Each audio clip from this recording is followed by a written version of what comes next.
Eu quero cumprimentar a igreja aqui reunida. Quero cumprimentar os parentes das crianças e adolescentes que sofreram aquele terrível atentado a um ano. Eu quero dizer para vocês que eu não tenho, da minha própria parte, uma palavra de consolo para vocês. Mas eu sei que Deus tem. Talvez o dia mais doloroso da minha vida foi quando eu perdi um irmão assassinado. E assassinado por alguém criado conosco. Assassinado com 11 golpes de faca, todos golpes mortais. A dor foi tão avassaladora que quando eu recebi o telefonema, eu perdi a voz. Fiquei muito abalado. Mas eu me lembro que a primeira palavra que Deus botou na minha boca depois que recobrei as forças foram essas: eu perdoo o assassino. Na verdade, eu nem tinha outra opção, outra alternativa. Ou perdoava ou adoecia. Ou perdoava ou minha vida transformar-se-ia num inferno existencial. Ou perdoava ou eu teria que deixar de ser pastor. Mas a coisa mais sublime que eu aprendi é que o perdão é maior do que a mágoa. Que as feridas da alma que eu não posso curar, Deus pode curar. E no funeral do meu irmão, sabe qual foi a pessoa que mais me consolou? Não foi aquela que fez um discurso. Foi aquela que ficou extremamente calada. Apenas me deu um abraço e chorou comigo.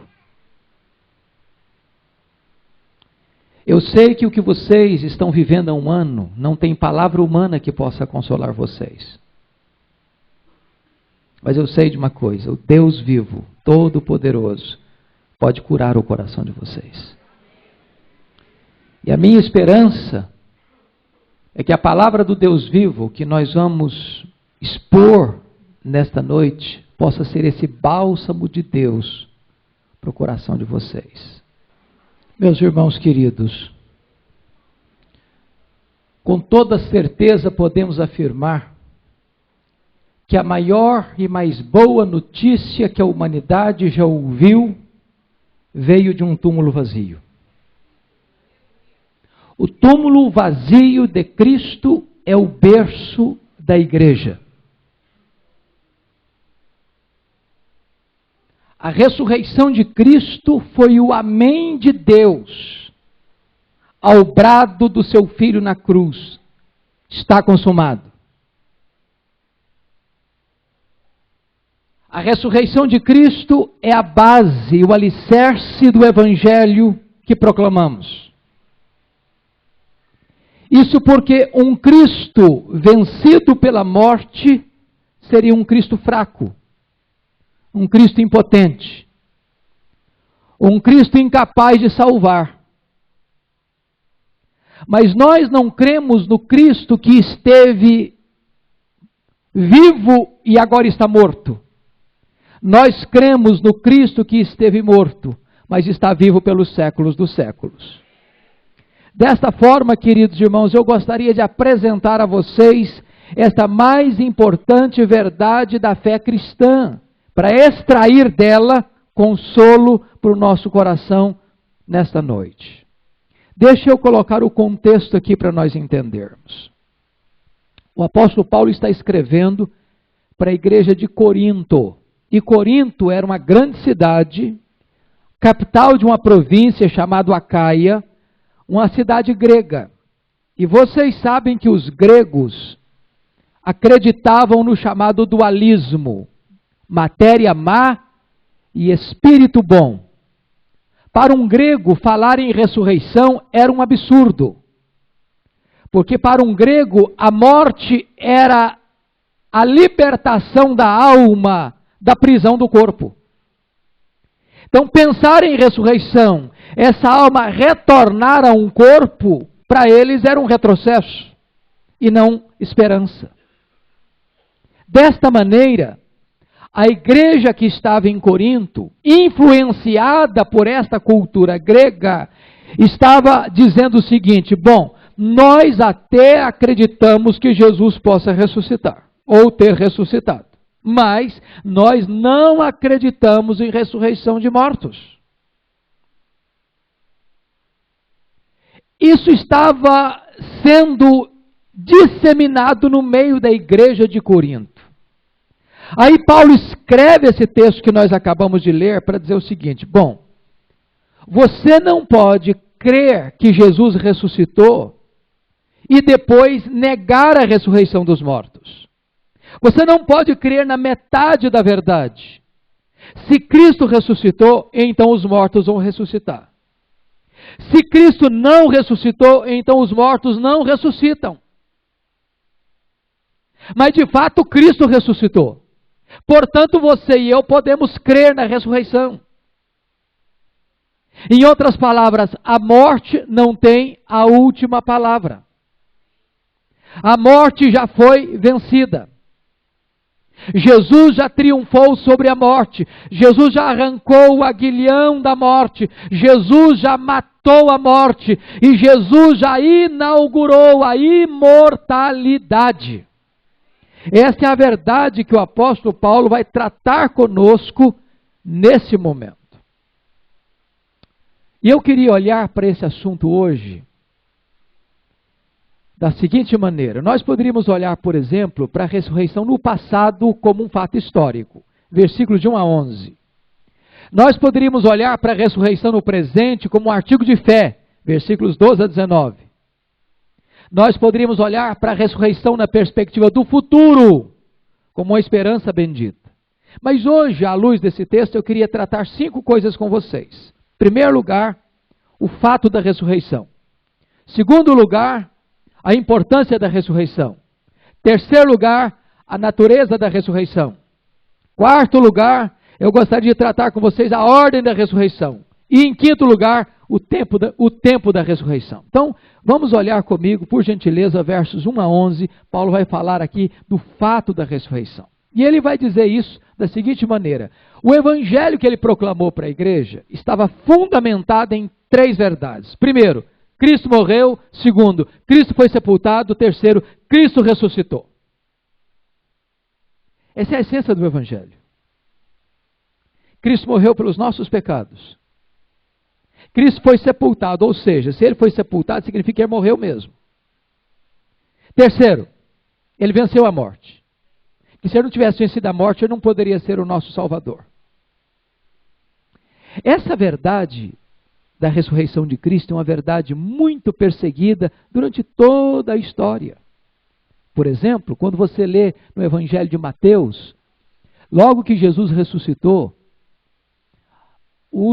as autoridades judaicas deram dinheiro para os guardas que estavam tomando conta do túmulo para dizer o seguinte: olha, diga aí para o povo que foram os discípulos de Jesus que roubaram o corpo dele. E essa ideia se divulgou. Depois vieram os teólogos chamados de liberais dizendo o seguinte: não, Jesus nem chegou a morrer. Ele teve um desmaio na cruz e ao ser colocado no túmulo ele recobrou as forças. E é bom entender o seguinte, que os túmulos naquela época não eram como os nossos, onde a pessoa é sepultada com terra sobre o corpo, mas eram cavadas rochas e era um lugar espaçoso, com ar, com oxigênio, e era colocado ali o corpo. Então eles disseram o seguinte: quando Jesus foi colocado ali, ele recobrou as forças e saiu. Outros disseram: não, Jesus não ressuscitou coisa nenhuma. As mulheres é que foram no túmulo errado naquela manhã de domingo e anunciaram uma coisa que não era verdadeira. Outros disseram: não, os discípulos roubaram o corpo dele. Mas aí o apóstolo Paulo vai dizer uma coisa para você aqui. Olha, preste atenção no versículo 3 e 4. Que ele morreu pelos nossos pecados segundo as Escrituras, ele foi sepultado e ele ressuscitou ao 3º dia segundo as Escrituras. Em outras palavras, a morte de Cristo e a ressurreição de Cristo não foram coisas surpreendentes,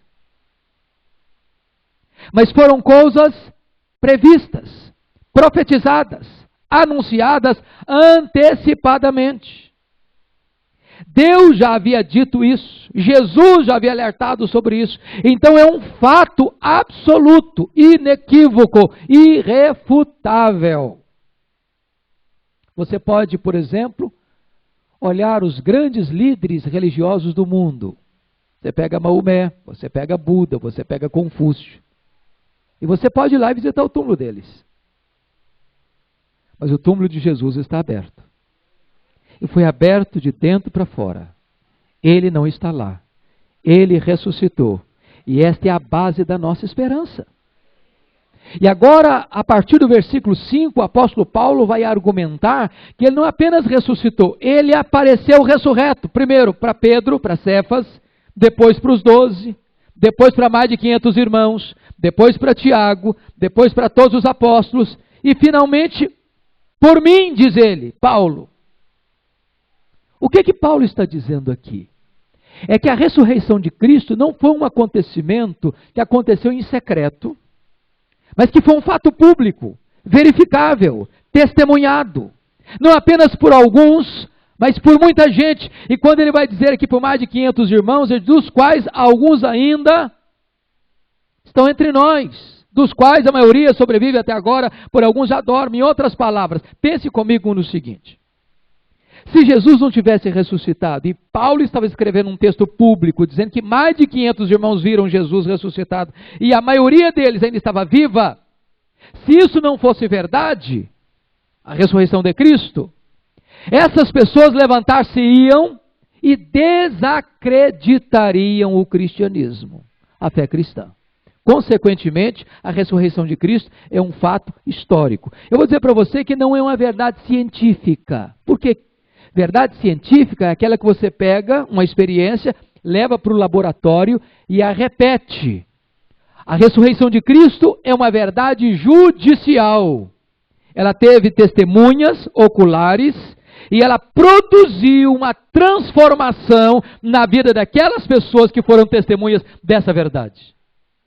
Mesmo que você e eu estejamos há 2000 anos da ressurreição de Cristo, nós somos testemunhas da ressurreição de Cristo, porque essa verdade que Cristo ressuscitou mudou a nossa história, mudou a nossa vida.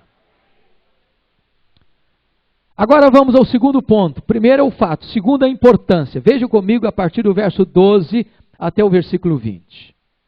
E aí Paulo diz assim: ora, se é corrente pregar-se que Cristo ressuscitou dentre os mortos, como, pois, afirmam alguns dentre vós que não há ressurreição de mortos? Notem vocês que não era toda a igreja de Corinto que estava entrando por esse caminho perigoso de negar a ressurreição dos mortos. Apenas alguns. Muito embora reafirmando a ressurreição de Cristo, negavam que os mortos iriam ressuscitar. Aí Paulo vai usar um argumento lógico. Ora, se Cristo ressuscitou, os mortos ressuscitam. Se Cristo não ressuscitou, os mortos não ressuscitam. Mas você não pode afirmar que Cristo ressuscitou e também negar a ressurreição dos mortos. Porque as duas verdades precisam caminhar sempre juntas. Esse é o argumento do verso 13. Se não há ressurreição de mortos, então Cristo não ressuscitou. Agora vamos parar para pensar o seguinte: e se Cristo não ressuscitou, o que aconteceria com você e comigo? Veja o que Paulo diz. Em primeiro lugar, se Cristo não ressuscitou, diz ele aqui, no versículo 14, que é vã a nossa pregação. Então, o que vocês estão fazendo aqui hoje é uma perda de tempo, se Cristo não ressuscitou. O que eu estou fazendo seria uma perda de tempo. Porque a nossa pregação não teria valor nenhum. Estaria falando de um Cristo morto, de um Cristo que não pode salvar, de um Cristo que não pode consolar, de um Cristo que não pode perdoar, de um Cristo que não pode dar vida eterna, de um Cristo que foi vencido pela morte, de um Cristo que não tem poder. Segundo lugar, diz, se Cristo não ressuscitou, é vã a vossa fé. Em outras palavras, a sua fé, a sua esperança, a sua crença, a sua convicção seria algo vazio. Você estaria crendo num engano, numa utopia, num mito, numa coisa que não tem consistência, não tem base, não tem solidez de verdade. Então a nossa fé seria absolutamente vã. Terceiro lugar, se Cristo não ressuscitou, olha o que Paulo diz aí no versículo de número 15. nós seríamos tidos por falsas testemunhas de Deus, porque nós estamos falando que Deus ressuscitou Jesus, mas se Ele não ressuscitou, então eu estou dizendo que Deus fez o que na verdade Ele não fez. E eu estaria colocando Deus numa situação de constrangimento, de ter afirmado que fez alguma coisa, quando na verdade Ele não fez. Agora preste atenção nisso. Se Cristo não ressuscitou, então nós teríamos que admitir que uma mentira salvou o mundo. Nós teríamos que admitir que o cristianismo era o maior engano do mundo.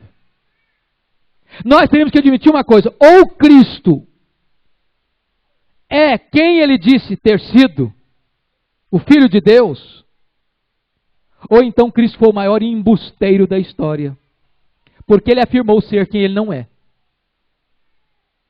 Notem isso. Quarto lugar, diz Paulo no versículo 17, se Cristo não ressuscitou, permaneceis nos vossos pecados. Em outras palavras, se Cristo não ressuscitou, não adianta ter igreja, não adianta frequentar culto, não adianta fazer oração, não adianta ler Bíblia, não adianta você pensar no céu, não adianta você pensar em vida eterna, não adianta você pensar em bem-aventurança eterna, não adianta você pensar numa vida melhor depois dessa, porque se Cristo não ressuscitou, não tem o quê? Salvação, não tem remissão de pecados, não tem perdão de pecados, nós estaríamos condenados. Veja mais, se Cristo não ressuscitou, o apóstolo Paulo ainda diz o seguinte: os que dormiram em Cristo pereceram. Preste atenção, nós estamos aqui num culto de consolo, chorando com estas famílias que choram. E eu sei que todos vocês, têm chorado noites e mais noites. Eu sei que vocês encontram nessas noites de dor e lágrimas um consolo. Um consolo. É que a morte não é o fim. É que a morte não tem a palavra final. É que existe uma vida depois desta. E que nós, pela graça de Deus, pelo sacrifício expiatório substitutivo de Cristo naquela cruz, nós podemos também entrar nesta bem-aventurança eterna. Agora, esta esperança só é possível pelo fato de nós sabermos que Jesus venceu a morte, que Jesus ressuscitou, que Ele rasgou o escrito de dívida que era contra nós, que Ele cancelou a nossa dívida, que Ele perdoou os nossos pecados, que Ele nos deu a vida eterna e que Ele nos disse, e há de nos dizer no último dia: vinde benditos de meu Pai, entrai na posse do reino que vos está preparado desde a fundação do mundo. Esta bendita esperança que temos, porque Cristo ressuscitou. Finalmente, Paulo argumenta assim, no versículo 19, se Cristo não ressuscitou, se a nossa esperança em Cristo limita apenas esta vida, somos os mais infelizes de todos os homens. Nós podemos ter saúde, nós podemos ser jovens, nós podemos ter dinheiro, nós podemos ter sucesso, nós podemos ter fama. Se a vida é apenas esta jornada do berço à sepultura, então nós seríamos os mais infelizes de todos os homens. Sabe o que nos faz cantar?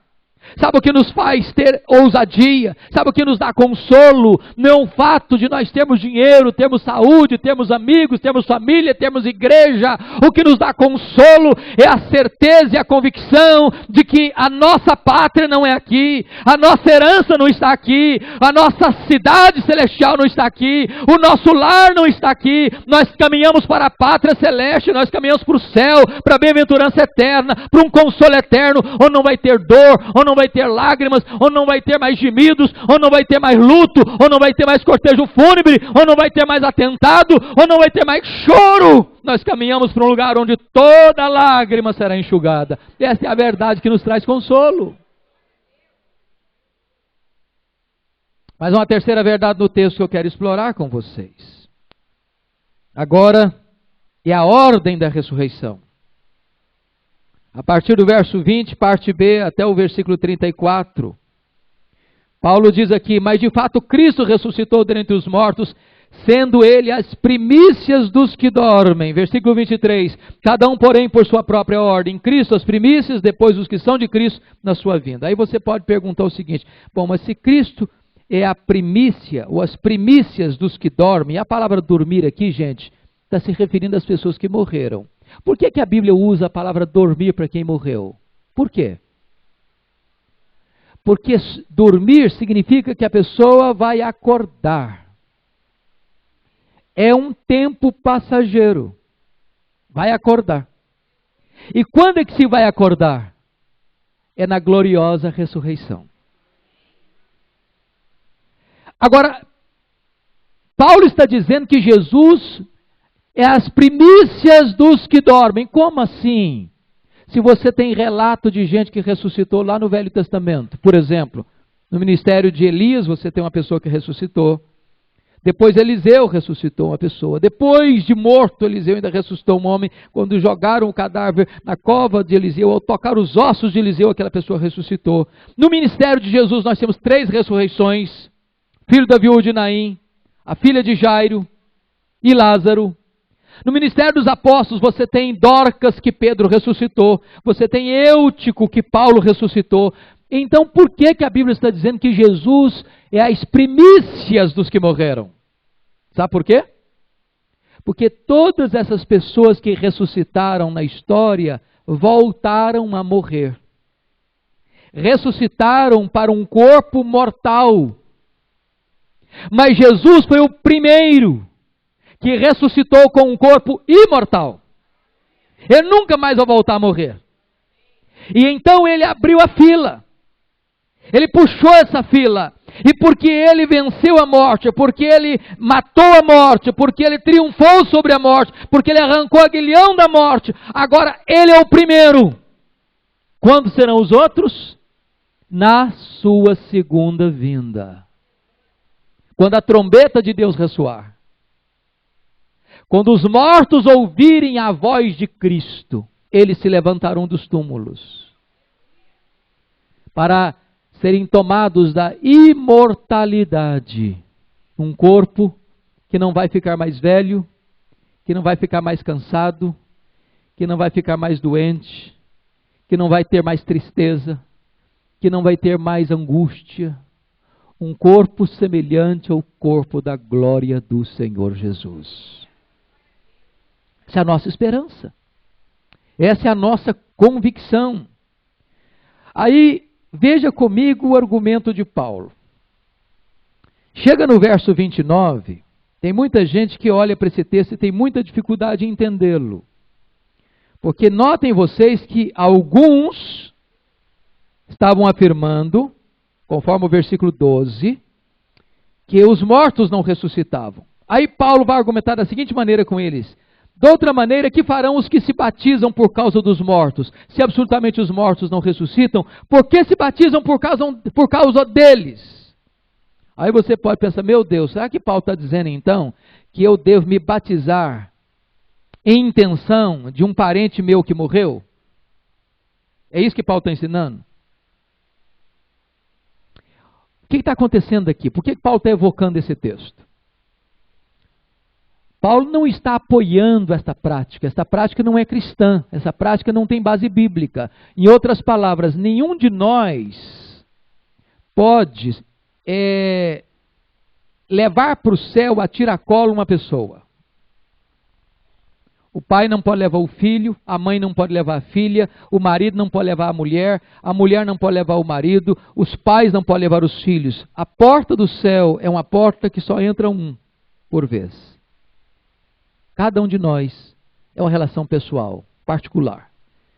Mas por que Paulo então está dizendo que eles batizavam em função dos mortos? Se batizavam em função dos mortos?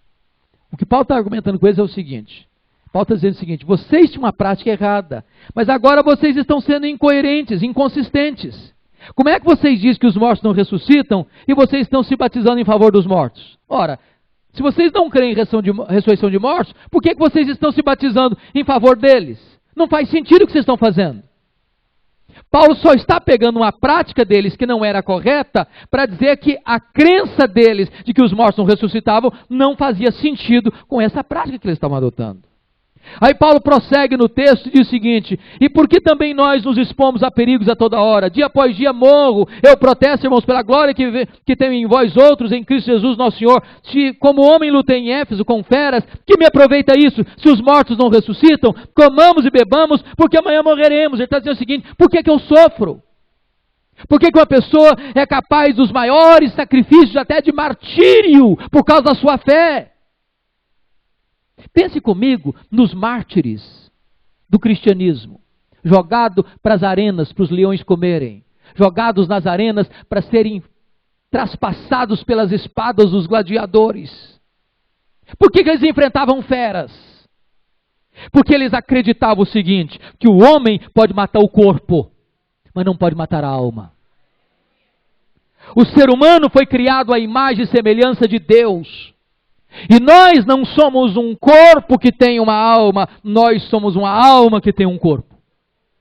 O corpo pode ser tirado pelo homem, mas o homem não pode tocar nossa alma. O homem não pode tirar nossa alma. A alma é imortal. A alma é imortal. E agora o apóstolo Paulo vai nos trazer a quarta verdade desse texto. A natureza da ressurreição. E aqui para mim é o ponto mais importante de consolo para nós. E eu não sei, os meus colegas aqui que estão no púlpito comigo, certamente já ouviram muitas perguntas dos crentes, das pessoas que perguntam o seguinte: mas como é que vai ser esse corpo? Como é que vai ser lá no céu? Será que nós vamos nos conhecer lá no céu? Será que não vamos nos conhecer? Como é que vai ser? Deixa eu dizer uma coisa para você, só para você pensar comigo. Eu pergunto a você, o céu vai ser um estado de glorificação ou um estado de retrocesso? De glorificação, certo? Então pense comigo mais um pouquinho agora. Você já imaginou você num estado de glorificação? Porque agora nós conhecemos em parte. Mas lá nós conheceremos como também somos conhecidos. Agora nós vemos como espelho, obscuramente, mas então veremos face a face. Você já parou para pensar em morar com alguém eternamente, com pleno conhecimento, sem saber quem está do seu lado? Faz sentido isso? Não faz sentido. Não faz sentido. Então deixa eu dizer para vocês, nós vamos nos conhecer no céu. Nós vamos nos relacionar com muito mais profundidade do que nos relacionamos aqui e agora. É bem verdade que lá no céu nós não vamos ser famílias nucleares. Família da Silva, família Pereira, família Oliveira, família Souza. Nós seremos uma família só. Aí talvez você argumente assim: pastor, mas se esse negócio de conhecer lá no céu vai ser complicado, porque se eu chegar lá no céu e sentir falta da minha mãe, do meu pai, do meu filho, da minha filha, da minha esposa, como é que vai ser isso? Deixa eu dizer uma coisa para você. Lá no céu não vai ter lembranças amargas. Lá no céu não vai ter tristeza. Lá no céu nós vamos ter dissipado da nossa existência qualquer notícia que nos traga tristeza, porque a Bíblia diz que lá Deus enxugará dos nossos olhos toda lágrima. Mas talvez você ainda pergunte, mas como é que vai ser esse corpo? Então vamos voltar para a Bíblia para ter essa resposta. Veja comigo aí, a partir do verso 35, que Paulo vai usar a seguinte pergunta: mas alguém dirá, como ressuscitam os mortos? Em que corpo vem? O que eu gosto de Paulo é o seguinte: ele já antevendo que as pessoas farão essa pergunta, ele mesmo antecipa e faz a pergunta e dá a resposta. E ele diz assim: insensato, o que semeias não nasce, se primeiro não morrer. E quando semeias, não semeias o corpo que há de ser, mas o simples grão, como de trigo, ou de qualquer outra semente. Mas Deus lhe dá corpo como lhe aprouvidar, e a cada uma das sementes o seu corpo apropriado. Então a primeira figura que Paulo vai usar desse corpo da ressurreição é a figura da semente. Pense comigo aqui. Figura da semente. O que Paulo está dizendo é que no corpo da ressurreição vai ter uma continuidade e uma descontinuidade. Qual é a continuidade? Se morreu José, não é o Antônio que vai ressuscitar, é o José. O José vai ressuscitar José, o Antônio vai ressuscitar Antônio. É a mesma pessoa. A mesma pessoa. Só que o corpo da ressurreição, parecendo com uma semente, vai ser muito diferente. Diferente em que sentido? É um corpo muito mais belo, muito mais glorioso. Você já viu concurso de semente? Eu nunca vi. Mas já vi concurso de flor, já vi concurso de fruto. É algo que foge ao nosso controle, a beleza.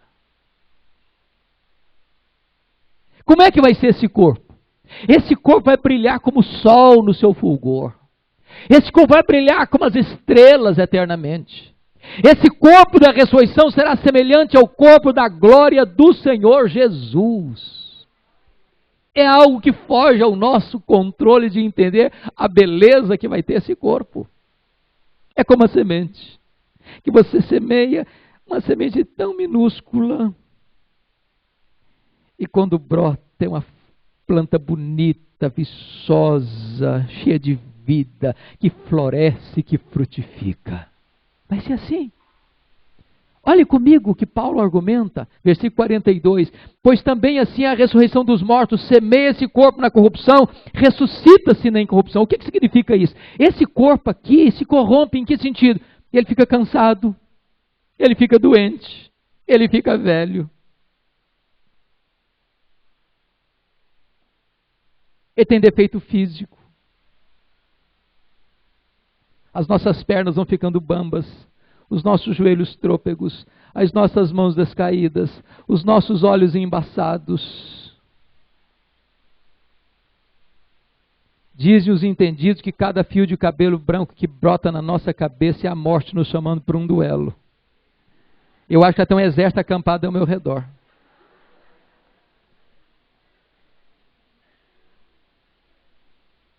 Mas esse corpo da ressurreição não vai ficar velho, não vai ficar cansado, não vai ficar doente, não vai ficar fraco, não vai ter miopia, não vai precisar usar muleta, não vai precisar botar perna mecânica, não vai ter gente cega, não vai ter gente aleijada, não vai ter gente com fraqueza. É um corpo incorruptível, louvado seja Deus. Veja mais o que Paulo vai argumentar. Semeia-se em desonra, ressuscita-se em glória. Às vezes o nosso corpo é um corpo de desonra. Você já viu uma pessoa às vezes caquética numa cama, sovada pela doença? Vai ressuscitar um corpo glorioso. Vai brilhar como as estrelas no firmamento. Louvado seja Deus.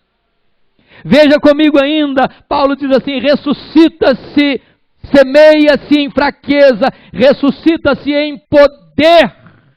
O que significa isso, irmãos? Deixa eu explicar.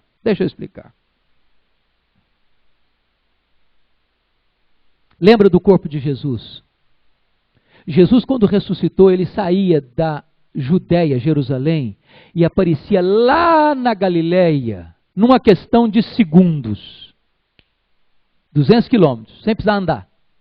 Eu chegava numa casa com a porta fechada e entrava na casa sem abrir a porta. Sabe por quê? Esse corpo da ressurreição não vai estar sujeito às mesmas leis da natureza. Deixa eu dar um exemplo para você. A Bíblia diz que nós vamos ser como os anjos no céu. Certa feita, Jesus Cristo, lá no Getsemane, disse para Pedro, Pedro, bota a sua espada na bainha, Pedro, porque se eu precisasse de ajuda como essa aí de espada, eu pediria ao Senhor, o Pai, e Ele mandaria 12 legiões de anjos. Sabe quantos são 12 legiões de anjos? São 72 mil anjos. E a pergunta que eu faço é o seguinte, qual é a distância do céu para a terra? Qual? O astronauta russo foi à luz e disse, eu não vi Deus. Os estudiosos dizem que o nosso universo tem em torno de 10 bilhões de anos-luz de diâmetro. Sabe o que significa isso? Se você conseguisse entrar numa nave espacial voando à velocidade da luz, 300 mil quilômetros por segundo, você demoraria 10 bilhões de anos para ir de uma ponta na outra. Sabe com que velocidade um anjo de Deus sai de um lugar para o outro? Em outras palavras, não está sujeito às mesmas categorias que nós, com o corpo físico e terreno, estamos sujeitos. Sabe o que a Bíblia diz? Que esse corpo da ressurreição vai desfrutar não é só do céu, não. Haverá novos céus e nova terra. Todo o cosmos de Deus vai ser restaurado e nós vamos habitar este universo restaurado de Deus. Louvado seja o Senhor. Primeira figura, a figura da semente. Vamos ver a segunda figura que Paulo usa. Como é que vai ser esse corpo? Veja comigo, verso 39. A figura da carne. Nem toda a carne é a mesma, porém uma é a carne dos homens, outra dos animais, a outra das aves, a outra dos peixes. Aí você pergunta, Paulo, não estou te entendendo de novo. Será que você está dizendo que os peixes vão ressuscitar também? Que os animais vão ressuscitar também? Que as aves vão ressuscitar também? Não, Paulo não está dizendo isso. Por que Paulo está escrevendo isso? Porque talvez você faça a seguinte pergunta. Pense comigo nas pessoas que morreram nas Torres Gêmeas, em Nova York, no dia 11 de setembro de 2001, a 3.000 graus centígrados. Não tem nem sequer cinza para sepultar. Pense comigo em alguém que foi devorado por um monstro marinho, ou comido por uma besta fera do campo. Onde está o corpo para cremar ou para sepultar? O que Paulo está dizendo é o seguinte: se você crê no Deus que do nada criou o universo e chamou à existência as coisas que não existem, se esse Deus é poderoso para criar uma carne para os peixes, para as aves, para os animais, para os homens, Ele é poderoso para trazer à existência o corpo da ressurreição. Aí vem a última figura que ele vai usar no verso de número 40, quando ele diz o seguinte: e há também corpos celestiais e corpos terrestres, sem dúvida, um é a glória dos celestiais, a outra dos terrestres, um é a glória do sol, a outra a glória da lua, a outra a glória das estrelas, porque até entre estrela e estrela há diferenças de esplendor, pois assim também é a ressurreição dos mortos. Vamos entender. O corpo da ressurreição vai ser como os astros. Tem o sol, tem a lua, tem as estrelas. Todos vão brilhar, mas nem toda estrela brilha do mesmo jeito. Na ressurreição, todos nós vamos ter corpos glorificados, corpos gloriosos, mas nem todos vão brilhar do mesmo jeito. Vamos entender melhor? Eu vou explicar. Se você tem sua Bíblia na mão aí, sem tirar do texto de 1 Coríntios, vá comigo para Daniel capítulo 12. Olha o que está escrito lá. Está escrito assim, versículos 2 e 3. Muitos dos que dormem no pó da terra ressuscitarão, uns para a vida eterna e outros para a vergonha e horror eterno. Os que forem sábios, pois, resplandecerão como o fulgor do firmamento, e os que a muitos conduzirem à justiça como as estrelas, sempre e eternamente. Quem é sábio? Aquele que teme a Deus. Quem é aquele que a muitos conduz à justiça? Aqueles que proclamam o evangelho e levam pessoas a Cristo. Esses vão brilhar como o sol, como as estrelas eternamente. Sabe o que eu entendo disso? É que a salvação é uma obra puramente da graça de Deus. Mas quando você é salvo, você quer trabalhar para Deus. E a Bíblia fala que até um copo de água fria que você der para alguém, em nome de Cristo, você não fica sem galardão. Vai ser assim este corpo. O corpo da glória. O corpo da ressurreição. E eu quero terminar com a última colocação do texto, que é o tempo da ressurreição. E aqui eu queria dar uma palavra para os parentes que estão aqui entre nós nesta noite. A pergunta mais angustiante para nós que perdemos alguém da família: eu já perdi meu pai, minha mãe, 3 irmãos, sobrinhos. Eu sei que a dor que vocês estão passando, só Deus conhece. Só Deus conhece. Mas a pergunta que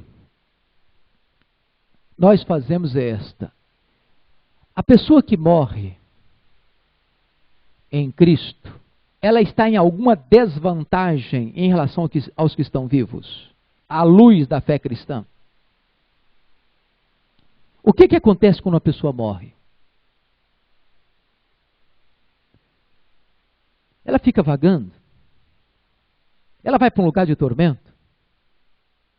Ela fica na sepultura dormindo? Ela fica inconsciente aí em alguma região celestial? Não. Sabe o que a Bíblia diz?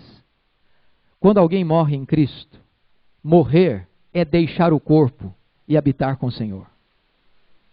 Morrer é partir para estar com Cristo, que é incomparavelmente melhor. A Bíblia diz assim: bem-aventurados aqueles que desde agora morrem no Senhor, para que descansem das suas fadigas e as suas obras os acompanham. Então preste atenção nisso. Quando uma pessoa morre em Cristo, a alma dela, ou o espírito, é imediatamente aperfeiçoado para entrar na glória e já está reinando com Cristo plena e conscientemente nas venturas e delícias do céu. Segundo lugar, e em relação ao corpo, tem alguma desvantagem em relação aos que estiverem vivos? O que a Bíblia diz? Quando Jesus voltar na sua glória e majestade, Ele trará em sua companhia os que dormem. Como assim? O que é que está dormindo? É a alma ou é o corpo?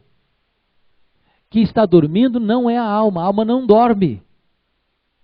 A alma imediatamente é aperfeiçoada para entrar na glória. O corpo que fica dormindo, por quê? Porque ele está apenas no estado temporário e passageiro, aguardando o dia que a trombeta de Deus vai soar, para ele acordar na gloriosa ressurreição. Mas a Bíblia diz que quando Jesus voltar, os mortos em Cristo ressuscitarão primeiro. Depois, nós, os que estivermos vivos, seremos transformados e arrebatados para encontrar o Senhor Jesus nos ares, e assim estaremos para sempre com o Senhor. Em outras palavras, quem morre em Cristo, em momento nenhum está em desvantagem aos que estão vivos. Primeiro, que já começa a desfrutar do céu. Segundo, que quando Jesus Cristo voltar, eles vão ressuscitar primeiro, antes dos vivos serem transformados.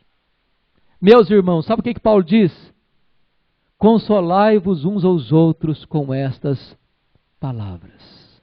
Nós não somos como aqueles que não têm esperança. O consolo nosso não é um consolo de autoajuda, não é um consolo místico, é um consolo vindo da própria palavra do Deus que não pode falhar. Por isso o apóstolo Paulo vai chegar no finalzinho do capítulo 15, e eu imagino essa cena. Eu imagino essa cena, porque ele diz que a morte é o último inimigo a ser vencido. E Paulo olha para a morte e diz: onde está, a morte, a tua vitória? Onde está, a morte, o teu aguilhão? Tragada foi a morte pela vitória. Louvado seja Deus. Louvado seja Deus. Nós choramos sim. Choramos mesmo. Eu não concordo com aquelas pessoas que dizem para uma pessoa que está passando por um momento de dor: não chore. Vire a página. Sabe por quê? Leia a Bíblia e você vai ver o seguinte, que o povo de Deus sempre chorou, sempre, pelos seus mortos, sempre. Olha Jesus que chorou no túmulo de Lázaro. Mas o choro que nós devemos chorar é o choro da saudade e não o choro do desespero. Há um consolo, há uma segurança, há uma certeza. A nossa confiança está em Cristo, e Ele é a ressurreição e a vida. E diz: aquele que vive e crê em mim nunca morrerá eternamente, porque eu sou a ressurreição e a vida. Que Deus ajude você, que Deus console você, e nós podemos gritar como Paulo: graças a Deus que nos dá a vitória por intermédio de nosso Senhor Jesus Cristo. É por isso que Paulo termina esse texto agora fazendo uma aplicação prática. Portanto, meus amados irmãos, sede firmes, inabaláveis, e sempre abundantes na obra do Senhor, sabendo que no Senhor o vosso trabalho não é vão. Se você crê na ressurreição, se você crê no céu, se você crê na bem-aventurança eterna, você crê que o melhor está pela frente, então use os dias de vida que Deus lhe deu para fazer a obra de Deus, para ser frutífero na obra de Deus, porque saiba de uma coisa, tudo que você fizer em nome de Cristo, para a glória de Deus, tem recompensa garantida da parte do próprio Deus. Que Ele nos abençoe, que Ele nos console. Amém.